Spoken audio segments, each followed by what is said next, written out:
What about this coach that just got fired? Rutgers. Yeah. What about that? That coach is on jalapenos, man. Yeah. I think he eat jalapenos for breakfast every morning. Yeah. He feel real crunchy right now.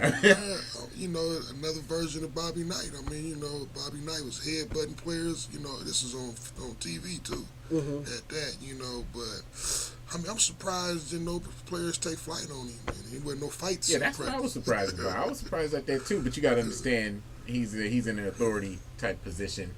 If they would have did, no matter what he did to them, it would have been turned around. You know, like this player attacked them, they would have been finished.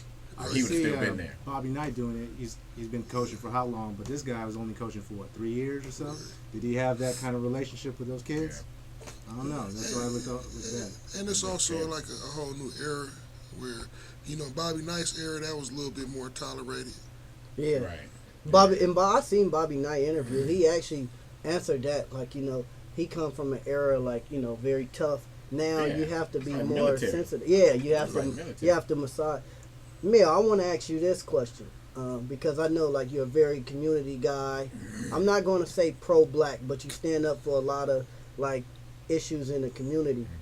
Had this been a black coach at a white school? Well, I mean, you know, you look at the coach that, you know, what school was that? The black coach. And was it Morehead State? Morehead State. I didn't see it. Yeah, Okay. he was let go right after that. You know, so, you know, I'm not into the post-racial thing because I think it still goes on, but the fact that he was disciplined, you know. Immediately. And you don't really know how long this Rutgers thing is going on. 3 before they years. say it. 3 years? 3 years. Aren't they That's a investigating long somebody time else to let that knew something about go. that? Aren't they investigating somebody at the school? That's a long time to let something go. That's a long time. You know. And then if it was a black coach, you know, that was molesting the kids, he would have got fired a long time. I think who's more at fault is the athletic director. Even more than the coach, because it's a cover up. Right. If as soon as he's seen it, it should have been an issue. He stood by his coach. He only suspended him 3 games, Yeah. 50,000. It all comes down to a money thing. They was trying to protect the image of the school. Yep. You know, they just joined the Big Ten. Yeah. Why did they join the Big Ten? So they can make more money.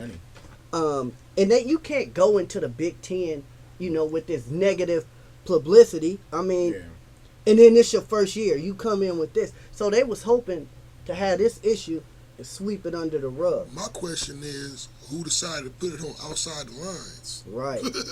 Was that a setup? Yes. Right. Yeah. I mean, I thought that too. I said, who blew the whistle? whistle? Who blew the whistle? They ain't talking about it, so we'll never know. And then, actually, you know, our group member Joe Flood, he was actually calling for him to be fired before anybody. I think everybody called for him to be fired though.